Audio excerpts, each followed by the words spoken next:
ಇವನು ನಮ್ಮನ್ನು ಕರ್ಕೊಂಡು ಹೋಗ್ತಾರೆ ಮುಂದೆ. ಕರ್ಕೊಂಡು ಹೋಗ್ಬಿಟ್ಟು ಆ ಜಾಗದಲ್ಲಿ ರ್ಯಾಕಲ್ಲೆಲ್ಲೋ ಇಟ್ಟಿರ್ತಾರೆ, ತೆಗೆದು ಶೂ ಎತ್ತಿಡ್ತಾರೆ. ಇದೇ ಅವ ಶೂ ಹಾಕೊಂಡಿದ್ದು, ಇದೇ ಬಟ್ಟೆ ನಾನು ಹಾಕೊಂಡಿದ್ದು ಅಂತ ನಮ್ಮ ಮುಂದೆ ಇಡ್ತಾರೆ. ಬಿಫೋರ್ ಪಂಚಾಸ್ ನಾವು ಬರೀದೇ ಪಂಚನಾಮೆ ಅಂತಂದ್ರೆ ಬಿಹಾಫ್ ಆಫ್ ಪಂಚಾಸ್ ಬರೀತೀವಿ ನಾವು. ನಾವಲ್ಲಿ ಏನು ನಾವು only we are only missionary. ಗೊತ್ತಿರುತ್ತೆ ಸರ್, ಈಗ ಪಂಚಾರ್ಗೆ ಹೇಗೆ ಗೊತ್ತಿರುತ್ತೆ? ಈಗ ಅವ್ರು ಹೇಳ್ತಾರೆ ನಾನು ಈ ತರದೊಂದು ಬ್ಲಾಕ್ ಕಲರ್ ಜೀನ್ಸ್ ಪ್ಯಾಂಟ್, ಅಥವಾ ಎಷ್ಟು ಜೀನ್ಸ್ ಪ್ಯಾಂಟ್ ಇದೆಯೋ ದರ್ಶನ್? ಅಲ್ಲಲ್ಲ, ಅವನು ಏನು ಹಾಕೊಂಡಿರ್ತಾನೆ ಅದನ್ನ ಅಂತ ಕೊಡ್ತಾನೆ. That is the next issue. ಅದು ಅವತ್ತು ಹಾಕೊಂಡಿರೋದು ಈ ಪ್ಯಾಂಟು, ಈ ಶರ್ಟು, ಈ ಚಪ್ಪಲಿ, ನಾನು ಅಫೆನ್ಸ್ ಹಾಕೊಂಡಿದ್ದೀವಿ ದಿವಸ ಅದನ್ನ ಸೀಸ್ ಮಾಡ್ತೀವಿ ನಾವು. ಈಗ ಅಲ್ಲಿ ಸೀಸ್ ಮಾಡ್ತೀರಾ? ಹೌದು. ಸೀಸ್ ಮಾಡಿದ್ಮೇಲೆ ತಗೊಂಬಂದು ಆರೋಪಿ ಮುಂದೆ ಇಟ್ಟು ನೋಡಪ್ಪ ಇದೇನೋ ಹಾಕಿದ್ದು ಅಂತ ಕೇಳ್ತಿರಲ್ವ? ಇಲ್ಲ, ಆರೋಪಿ ಕರ್ಕೊಂಡೇ ಹೋಗ್ಬೇಕು. ನೀವು ಕರ್ಕೊಂಡು ಹೋಗಿಲ್ಲ, ಕರ್ಕೊಂಡು ಹೋಗ್ಲೇಬೇಕು. ಇಲ್ಲ ನಿಮ್ಗೆ ಹೆಂಗಾಗುತ್ತೆ ರಿಕವರಿ? ಹೆಂಗಾಗುತ್ತೆ? ಅದನ್ನು ಮಾಡಿದಾರೋ ಇಲ್ವಂತ ಎತ್ಕೊಂಡು ಬರೋದೇ ಇಲ್ಲ. ಆಪ್ಷನ್ ಇದೆಯಾ? ಅಲ್ಲಿ ಆರೋಪಿನ ಕರ್ಕೊಂಡು ಹೋಗ್ದಿರಾ ಅವ್ನು ಹೇಳ್ದಂತ ವಸ್ತುಗಳನ್ನ ಸೀಸ್ ಮಾಡ್ಕೊಂಡ್ಬಂದು ನೋಡಪ್ಪ ಇದೇನ ಅಂತ ಕೇಳ್ಬೋದಾ? ಕೇಳ್ತಾರ? ಮುಟ್ಟುವಾಗೇ ಇಲ್ಲ ನೀವು ಅಲ್ಲಿ. ನಿಮ್ಗೆ ನೀವು ಹೋಗಲ್ದ ಅಲ್ಲಿ ಬೇರೆ ಇಟ್ಬಿಟ್ಟಿದ್ದಂಗೆ ಆಗ್ಬಿಡಲ್ವ? ಹಂಗ ಆಗಲ್ಲ, ಕಾನೂನಲ್ಲಿ ಹಂಗಿಲ್ಲ. ಅದು ಕಾನೂನು ಎವಿಡೆನ್ಸ್ ಅಂತ ಅಂದ್ರೆ ರಿಕವರಿ ಮಾಡ್ತಕ್ಕಂಥದ್ದಲ್ವ ಇಂಪಾರ್ಟೆಂಟ್. ಅದು ಜಾಗಗಳಲ್ಲಿ ದ ಕ್ಯೂರ್ಡ್ ಲೆಟರ್ಸ್ ನಮ್ಮನ್ನ ಕರ್ಕೊಂಡು ಹೋಗ್ತಾನ ಅವನು. ಈಗ ಕರ್ಕೊಂಡು ಹೋಗಿಲ್ಲ ಅಂದ್ರೆ ಫೇಲ್ಯೂರಾ? ಅರೆ ಕರ್ಕೊಂಡು ಹೋಗ್ಲಿಲ್ಲ ಅಂತಂದ್ರೆ ರಿಕವರಿನೇ ಅಲ್ಲ ಅದು. ದಟ್ ಈಸ್ ಇದಕ್ಕೆ ಅವರು ಸುಳ್ಳು ಅಂತ ಹೇಳ್ತಿದ್ದಾರೆ. ರಿಕವರಿನೇ ಬರಲ್ಲ. ಆಗ ರಿಕವರಿ ಬರಲಿಲ್ಲ ಅಂತ ಅಂದಮೇಲೆ ನೀವು ಅಲ್ಲಿ 1000 ಜನ ಸುತ್ಕೊಬಿಡ್ಲಿ, ಮಿಲಿಟ್ರಿ ಯಾವ ಬೇರೆ ಇನ್ಯಾರು ಶತ್ರುಗಳು ಸೇರ್ಕೊಬಿಡ್ಲಿ, ಅದು ಇಮ್ಮೆಟೀರಿಯಲ್ ಇಶ್ಯೂ ಪೊಲೀಸವ್ರ ಮುಂದೆ. ಆ ಜನ ಸೇರ್ಕೊಬಿಡ್ತಾರೆ. ಅದಕ್ಕೆ ನಾವೇ ಹೋಗಿ ಅವೆಲ್ಲ ಕಾಕೊಂಡು ಬುಲಿಸ್ತಾರೆ. ಅವೆಲ್ಲ ಮಾಡೋಕ್ಕಾಗೋದಿಲ್ಲ. ಆ ಥರ ಇರಲ್ಲ ನನ್ನ ಲೆಕ್ಕದಲ್ಲಿ. ಈ ಥರ ಹೇಳ್ತಾ ಇರೋದ್ರಿಂದ ಪ್ರಾಸಿಕ್ಯೂಷನ್ ಅವರು ಹೇಳಿ ಇಷ್ಟೊಂಥರ ದೇವರಾಣೆ ಖಂಡಿತವಾಗಿರಲ್ಲ. ಯಾಕೆ ಅಂತಂದರೆ ಕರ್ಕೊಂಡು ಹೋಗಲೇಬೇಕು. ಇವ್ರು ಹೋಗ್ಬಿಟ್ಟು ಸುಮ್ಮನೆ ಯಾವ್ದು ಇವತ್ತು ಹಾಕಿದ್ರು ಕೊಡ್ರಿ, ಅದನ್ನು ಒಂದು ಬ್ಯಾಗ್ ಹಾಕಿ ಕೊಡ್ರಿ, ನಾವು ಎತ್ಕೊಂಡು ಹೋಗ್ತೀವಿ. Nothing doing. ನೀವು ಏನೇ ಒಂದು ಸಣ್ಣ ಮೆಟೀರಿಯಲ್ನು ಸೀಸ್ ಮಾಡಬೇಕು ಅಂತಂದರೆ you should go along with ಏನು what he has already narrated this voluntary statement and along with the panchayat we should go and recover the materials. Not ಬೇರೆ ಇನ್ನೇನು ಮಾಡೋಕ್ಕೆ ಸಾಧ್ಯನೇ ಆಗೋದಿಲ್ಲ. That is the recovery. Court ಅದನ್ನೇ ನಂಬ್ತಕ್ಕಂಥದ್ದು. ಆ ಪಂಚಗಳು ಹೇಳ್ಬೇಕಲ್ಲ ಅದನ್ನ.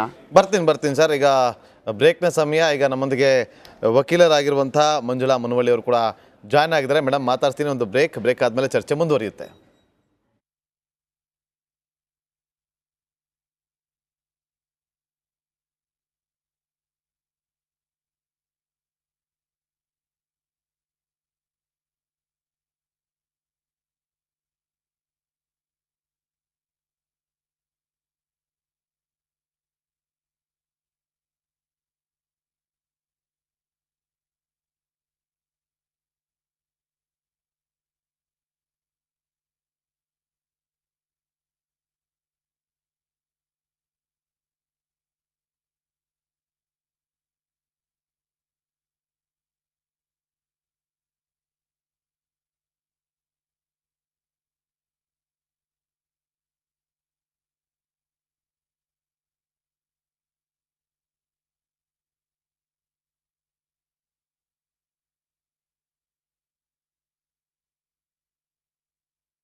ಆರಂಭ ಮಾಡಿದಾಗಿಂದ ನಮಗೆ ಚರ್ಚೆಗಳನ್ನು ಮಾಡ್ತಾ ಬರುವಂಥ ಸಂದರ್ಭದಲ್ಲಿ ಗೊತ್ತಾಗಿರುತ್ತೆ ಅಂತಂದರೆ ಎಲ್ಲೋ ಒಂದು ಕಡೆ ಇನ್ವೆಸ್ಟಿಗೇಷನಲ್ಲಿ ಒಂದಷ್ಟು ಲೂಪ್ ಹೋಲ್ಸ್ಗಳು ಮಾಡಿರೋದು ಗೊತ್ತಾಗ್ತಾ ಇದೆ, ಸ್ಪಷ್ಟವಾಗಿ ಗೊತ್ತಾಗ್ತಾ ಇದೆ.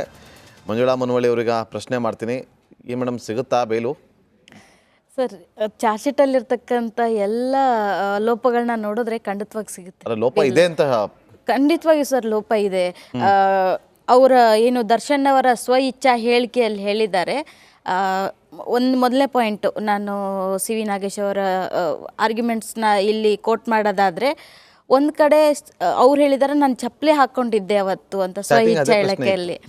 ಆದರೆ ಇವ್ರು ರಿಕವರಿ ಮಾಡಿರೋದು ಅವ್ರ ಮನೆಯಿಂದ ಸೀಸ್ ಆಗಿರೋದು ಶೂನ. ಸೊ ಇದು ಮೇನ್ ಡಿಫಾಲ್ಟ್ ಸರ್. ಯಾಕಂತಂದರೆ ಸ್ವ ಇಚ್ಛಾ ಹೇಳಿಕೆನೇ ಇವರು ಕರೆಕ್ಟಾಗಿ ಮಾಡಿಲ್ಲ ಅಂತಂದರೆ ಉಳಿದದ್ದು ಇನ್ವೆಸ್ಟಿಗೇಷನ್ ಎಷ್ಟು ಟ್ರಾನ್ಸ್ಪರೆಂಟಾಗಿ ಮಾಡಿದ್ದಾರೆ ಅನ್ನೋದು ಕೂಡ ಒಂದು ಪ್ರಶ್ನೆ. ಕೋರ್ಟ್ ಮುಂದಾಗಿರ್ಬೋದು, ಜನಗಳ ಮುಂದಾಗಿರ್ಬೋದು. ಅದ್ರದ್ದು ಮುಂದುವರೆದ ಭಾಗವಾಗಿ ಸ್ವ ಇಚ್ಛಾ ಹೇಳಿಕೆಯಲ್ಲಿ ಮತ್ತೆ ದರ್ಶನ್ ಅವ್ರದ್ದು ಏನೂ ರೋಲ್ ತೋರಿಸಿಲ್ಲ.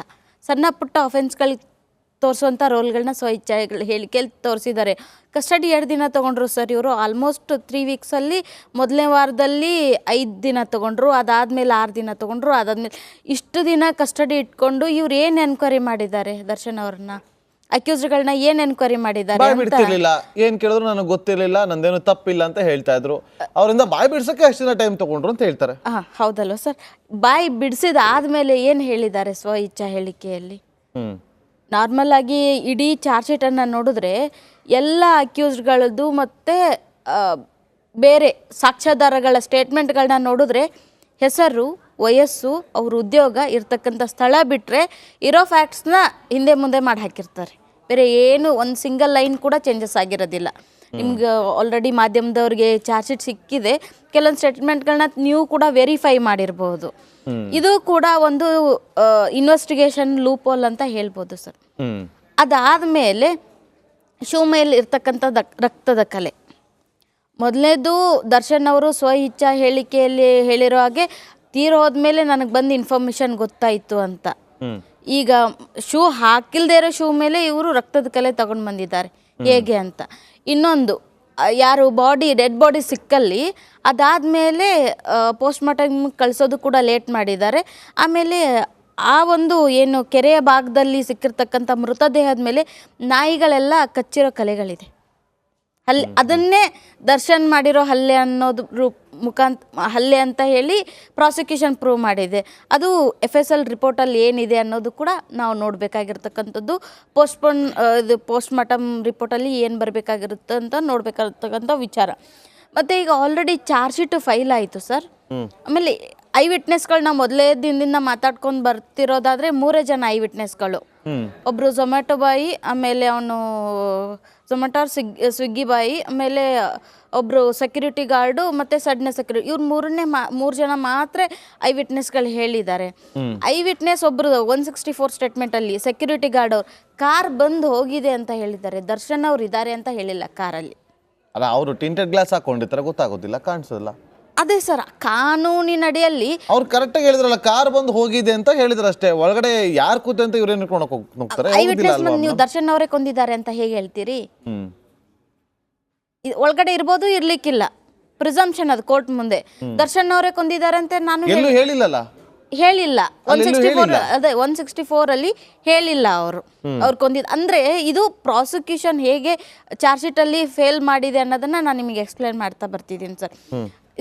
ಇದರಿಂದ ಆಚೆಗೆ ಮತ್ತೆ ಇವ್ರು ಇನ್ನೊಬ್ರು ಯಾರು ಅನುಗ್ರಹ ಅಪಾರ್ಟ್ಮೆಂಟ್ ಗಾರ್ಡ್ ಇದಾರಲ್ಲ, ಅವ್ರಿಗೆ ಹಿಂದಿ ಬರುತ್ತಂತೆ, ಕನ್ನಡ ಬರೋದಿಲ್ಲ ಅಂತೆ.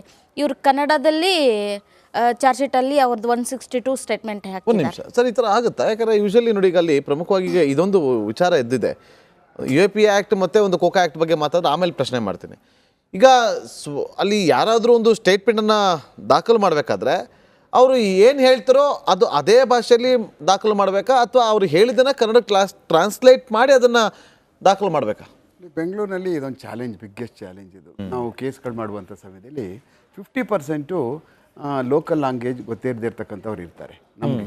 ಅವಾಗ ನಾವುಗಳು ಒಬ್ಬರನ್ನ ಹಿಂದಿ ಆ ಭಾಷೆ ಗೊತ್ತಿರ್ತಕ್ಕಂಥವ್ರು, ನಮ್ಮ ಪೊಲೀಸ್ ಕಾನ್ಸ್ಟೇಬಲ್ಲು, ನಮ್ಮವ್ರು ಯಾರೋ ಅಧಿಕಾರಿಗಳು ಭಾಳ ಚೆನ್ನಾಗಿ ಅವನೇನು ಹೇಳ್ತಾ ಇದ್ದಾನೆ ಅಂತ ಹೇಳ್ಬಿಟ್ಟು ಹೇಳ್ತಾ ಇದ್ದಾನೆ ಅನ್ನುವಂಥದ್ದನ್ನ ಅವನ ಹತ್ರ ಕೇಳಿಸ್ಕೊಂಡಾದ್ಮೇಲೆ ಇಂಥವರು ಅವನಿಗೆ